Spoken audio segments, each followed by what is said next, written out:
جب آپ نے یہ فیصلہ کر لیا کہ میں نے رب کو راضی کرنا ہے، اور اللہ نے تجھے بتا دیا کہ میں راضی ایسا ہوتا ہوں کہ تو روزہ رکھ کے آ جا، تو روزہ رکھ کے آ جا بس، اور روزے کے تقاضوں پر عمل کر کے آ جا، باقی کام میرا ہے۔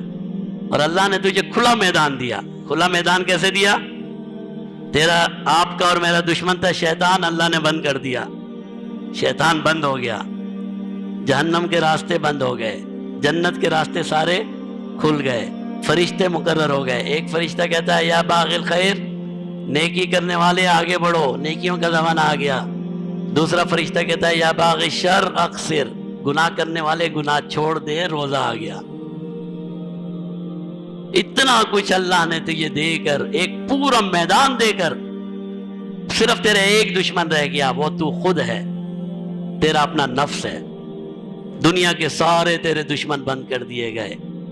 اب بھی اگر تو روزہ نہیں رکھ سکتا، اب بھی تو اگر اللہ کی خوشنودی حاصل نہیں کر سکتا، اگر اب بھی تو اپنے رب کو راضی نہیں کر سکتا، پھر کب کرے گا میرے بھائی؟ پھر کب؟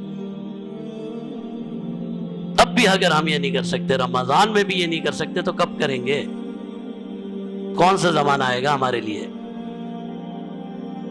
سفیان بن عیینہ ایک بہت بڑے محدث اپنے زمانے کے گزرے ہیں، اسی حدیث پر لکھ رہے ہیں الصوم لی وانا اجزی بہ، فرماتے ہیں اس حدیث کا مطلب تم نہیں سمجھے، میں سمجھاتا ہوں۔ فرمایا اس حدیث کا مطلب یہ ہے، ایک آدمی قیامت کے دن اللہ کی بارگاہ میں آئے گا، اس کے اوپر لوگوں کے حقوق ہوں گے، لوگوں کے حقوق ہوں گے، کسی کا یہ کھا گیا، کسی کا وہ پی گیا، کسی کا یہ لے گیا، کسی کا وہ لے گیا۔ وہاں تو ہر ایک کے ساتھ عدل اور انصاف ہوگا، وہاں تو دو نمبری ہے ہی نہیں نا، دو نمبری آپ کر لیں گے۔ اللہ فیصلہ فرمائیں گے بھائی اب اس کی نیکیاں ان کو دینا شروع کرو، ساری نیکیاں چلی جائیں گی، آخر میں رہ جائے گا روزہ۔